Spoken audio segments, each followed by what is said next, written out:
Hey Jagger, today's breaking news from Axios, it's about fractures and cracks. The fractures that are cracking the veneer of what Trump, might call a perfect presidency so far. I'm telling you, these countries are calling us up, kissing my ass. They are dying to make a deal. Please, sir, make a deal. But things, they're not always what they seem, especially in politics and in affairs of the heart. And today's breaking story reveals the obscenity-infused details of a recent secret meeting and what is really going on between the TV-spawn president and his crazy, wacky sidekick. Yeah, we've seen that on TV before. Hey, points to anyone who gets that reference and why. No, the tough-talking gruff and his computer geek sidekick, while it's not new, we've never seen, in the history of television or politics, love blossom quite like this. And in a second, in our featured story about internal strife and behind-the-back palace intrigue, you'll see why the bloom may be falling off this musky rose soon. Elon Musk went from voting for Obama to becoming one of Donald Trump's most prominent allies. We have a new star. A star is born, Elon. Elon Musk is the world's richest man, but now he's the world's richest man with a direct line to the White House. These are two men with huge egos. You can see at the moment they're kind of in love. Both of them are expected to benefit from this bromance. Musk has appeared at family photos at Mar-a-Lago, and Trump's granddaughter even granted him uncle status. You get the sense maybe Elon Musk thinks he's got a pet president, and Donald Trump thinks he's got a pet billionaire, and they can't both be right. 2020 seemed to be the first time he publicly started declaring his admiration for Musk. Because he's one of our great geniuses, and we have to protect our genius. I want to thank Elon, who's been a friend of mine for a long time, somebody I have great respect for. And Musk slowly appeared to be falling for Trump too. In a controversial move, he decided to reinstate Trump's Twitter account. It was not correct to ban Donald Trump. I think that was a mistake. I think it was a morally bad decision. But the attempt to assassinate Trump in July appeared to be a turning point. We had one president who couldn't climb a flight of stairs, and another who was fist pumping after getting shot. Fight! Around that time, Trump began floating the idea of appointing Musk to his cabinet.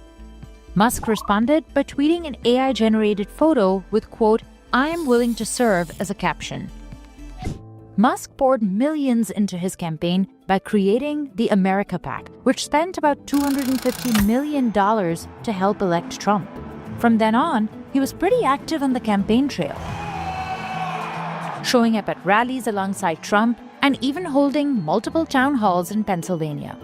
As you can see, I'm not just MAGA, I'm dark MAGA.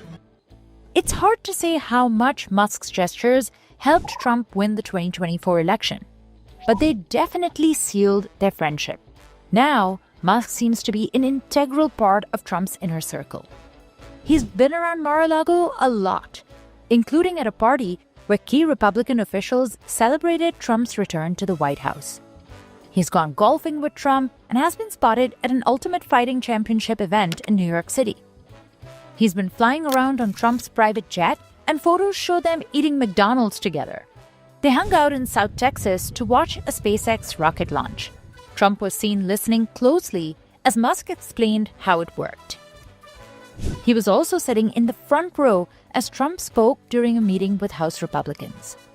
Trump even reportedly joked about Elon's constant presence, saying, quote, "Elon won't go home. I can't get rid of him," but adding that he liked having him around. We have to get Elon with this boy. Okay. Absolutely. A gorgeous, perfect boy. So our breaking story from Axios earlier today tells us these interesting details and facts about a much publicized conflict between the Pentagon, China, Trump, and Musk. And here's the breakdown from Axios. Beyond tariffs and court battles over Trump policies, two pieces of White House palace intrigue have emerged Tuesday. Defense Secretary Pete Hegseth suspended two top Pentagon officials, Dan Caldwell and Darren Selnick, as part of an investigation into who leaked word of a planned top-secret briefing on China for Elon Musk. Axios learned that Musk or Hegseth didn't just decide to call off that briefing after the leak. President Trump himself ordered staffers to kill it. What the f*** is Elon doing there? Make sure he doesn't go, Trump said, a top official recalled to Axios. Why it matters? Musk has annoyed several administration officials with his constant presence at the White House, his haphazard social media posts, we've seen that, and his slash-and-burn techniques at the Department of Government Efficiency. The planned Pentagon briefing, however, got him cross with the boss at the Resolute desk. POTUS still very much loves Elon, but there are some red lines, the official said. Elon has lots of business in China, and he has good relations there, and this briefing just wasn't the right thing. Trump also has said he wouldn't allow conflicts of interest. Oh, with Musk on his watch, although critics doubted his sincerity. Well, there you go, me doubting. Flashback.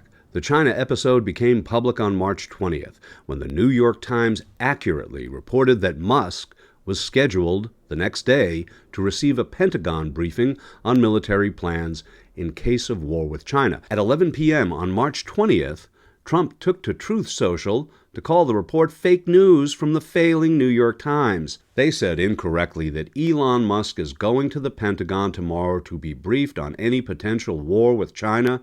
Trump wrote, "How ridiculous. China will not even be mentioned or discussed. How disgraceful is it that the discredited media can make up such lies?"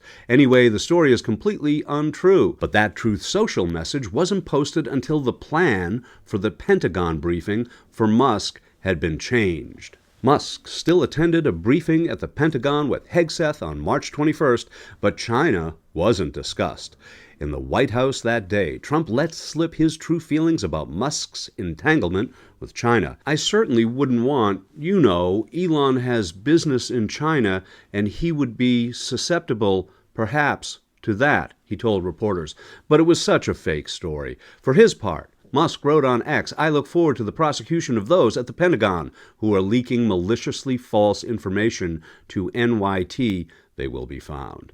The latest. After Reuters broke the news of Caldwell's suspension, Politico reported late Tuesday that Selnick had also been put on leave and escorted from the Pentagon. Besides the China briefing planned for Musk, the leak probe focuses on Panama Canal military plans, Red Sea operations, and intelligence collection in Ukraine, Politico reported. Smooth operation from the top down, it would seem. Well, all good things, as we know, must come to an end. Just ask anyone who's been Doge-fired in the past day, week, month. Well, in television and in politics, sometimes the most cherished in beautiful relationships come to face an inevitable fate. Look, he's sitting here, and I don't care. I don't need Elon for anything other than I happen to like him. I don't need his car.